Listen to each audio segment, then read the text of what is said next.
أعوذ بالله من الشيطان الرجيم. بسم الله الرحمن الرحيم. يا أيها الذين آمنوا اتقوا الله وقولوا قولا سديدا يصلح لكم أعمالكم ويغفر لكم ذنوبكم ومن يطع الله ورسوله فقد فاز فوزا عظيما. أما بعد فإن خير الحديث كتاب الله وخير الهدي هدي محمد صلى الله عليه وسلم وشر الأمور محدثاتها وكل محدثة بدعة وكل بدعة ضلالة. تمام قسم کی حمد و ثنا، تعریفات، تسبیحات، تمجیدات، بزرگی، بڑائی، پاکی، تقدیس و تحمید اکیلے اللہ رب العالمین کے لیے ہے، جو ہم سب کا خالق، مالک، رازق اور مدبر ہے، اور پھر لاکھوں کروڑوں درود و سلام ہوں اس ہستی اقدس و مقدس پر کہ جن کا نام نامی اسم گرامی محمد الرسول اللہ صلی اللہ علیہ وآلہ وسلم ہے۔ گزشتہ خطبہ جمعہ میں بیت المقدس، ارض شام، مسجد اقصی اور فلسطین کے مظلوم مسلمانوں کے حوالے سے بات کی تھی۔ آج کے خطبہ جمعہ میں فلسطین پر قابض، غزہ پر قابض، بیت المقدس کے اوپر اپنا تسلط، ناجائز تسلط جمائے ہوئے یہودی صہیونی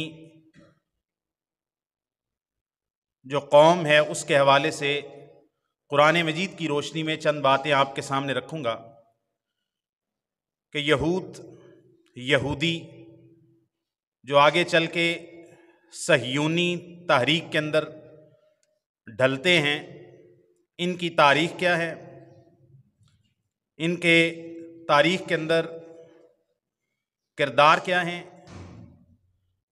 اور ان کا مزاج کیسا ہے، اور اقوام عالم میں یہ کس قدر ذلیل، یہ کس قدر گھٹیا، یہ کس قدر سفاک اور کس قدر خائن اور ہمیشہ اللہ تعالیٰ اور اس کے رسولوں کی نافرمانی کرنے والی قوم رہی ہے، اور وقتاً فوقتاً اللہ تعالیٰ نے آسمانی آفت کے ذریعے یا زمینی قوموں کے ذریعے اللہ تعالیٰ نے ان کو اپنے عذاب کا مزہ چکھایا ہے۔ لیکن جب بھی ان کو کوئی طاقت ملی ہے، قوت ملی ہے، افراد ملے ہیں، تو انہوں نے ساری تاریخ میں سازشیں کی ہیں، خرابیاں کی ہیں، فساد کیا ہے، جنگ بھڑکائی ہے۔ اللہ تعالیٰ قرآن مجید کے اندر یہودیوں کی ایک صفت یہ بیان کرتے ہیں کہ یہ عہد کو توڑنے والے ہوتے ہیں، یہ بد عہد ہوتے ہیں، ہمیشہ یہ بد عہدی کرتے ہیں۔ جب بھی کوئی عہد کریں گے، چاہے کسی انسان کا، ایک فرد کا دوسرے فرد کے ساتھ ہو، یا ایک پوری قوم کا کسی ریاست کے ساتھ ہو، ہمیشہ اس کی بد عہدی کریں گے۔ یہود کے اندر بد عہدی پائی جاتی ہے، اور ہم بھی اپنی تھوڑی سی تربیت کر لیں۔ یہاں لوگ یورپ جاتے ہیں، کینیڈا جاتے ہیں، امریکہ جاتے ہیں، یو کے جاتے ہیں، آ کے ہمیں کہانیاں سناتے ہیں، بڑے سچے لوگ نے، گورے بڑے سچے نے، پینڈو قسم کی باتیں یار لوگ ہمیں سناتے ہیں۔ ہم حیران ہو جاتے ہیں، یار پتہ نہیں کس دنیا کے اندر رہتے ہیں۔ مطلب اقبال نے ایک بات کہی ہے، اور بڑی خوبصورت بات کہی ہے، اس کی ایک نظم ہے لینن خدا کے حضور، جو روس کا لینن تھا، انقلاب روس کا جو بانی تھا، تو لینن کے بارے میں وہ نظم کے اندر لکھتے ہیں۔ لینن کہتا ہے، کیا تو نے دیکھا نہیں یورپ کا جمہوری نظام، کیا تو نے دیکھا نہیں یورپ کا جمہوری نظام، چہرے روشن اندرون چنگیز سے تاریک تر۔ یہودی دنیا کے اندر قرآن مجید کی گواہی کے مطابق سب سے زیادہ بد عہدی کرنے والی قوم ہے۔ اللہ تعالیٰ فرماتے ہیں أَوَكُلَّمَا عَاهَدُوا عَهْدًا نَبَذَهُ فَرِيقٌ مِّنْهُمْ